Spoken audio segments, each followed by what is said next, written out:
Investors Forum pigsagibok kan LGU sangay tanganing urog na maiheras ang bentahe kan ipigmuk ng Mariculture Park sa Banwaan.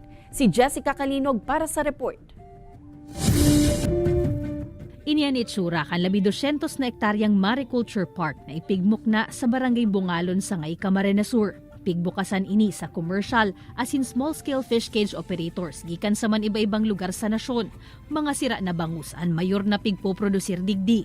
An kumpanya ninda Michael nag-invest digdi nin 200 fish cages. Nung nag-establish po mami itong Sagnay Mariculture Park is isa po ito sa tinignan na baka isa po sa mga promising na site na pwede po tayo mag-produce ng high quality na bangus. Sigun sa primerong investor na si Argel, magayon ang survival kan mga sira sa Mariculture Park na inikan sangay.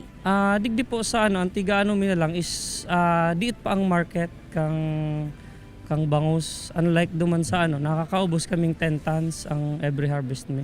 Sa ginibong Investors Forum, pigtukar ang mga kahaputan asin concerns kan mga investor asin stakeholder sa operasyon kan sangay Mariculture Park. Pigpahiling man ni Chef Roy ang iba pang pwedeng gibuhon sa mga mapoprodusir na bangus na makakatabang sa pag-market kaini, siring na sanakan bottled bangus. Bebenta nila na mas mura yung kanilang produkto, yung mga kanilang mga undersized na bangus, undersized na mga fish. Pwede silang mag-process to add value. Circular cage ang pigagamit sa Mariculture Park. Gibo ini sa plastic material na sigun ki Samuel. Suwak sa lokasyon na pirming pigtatamaan o pigaagihanin bagyo. So yung gamit natin na material called high density polyethylene cages, ito ay very flexible pagdating sa alon.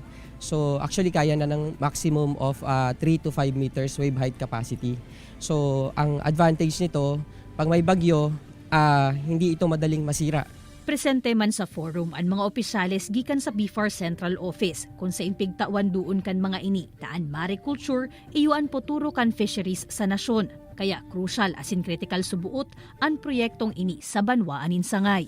At ang kahalagahan po nito unang-una doon sa ating local fish production. So mau-augment po ang local fish production natin, and that would mean sufficient supply of fish locally.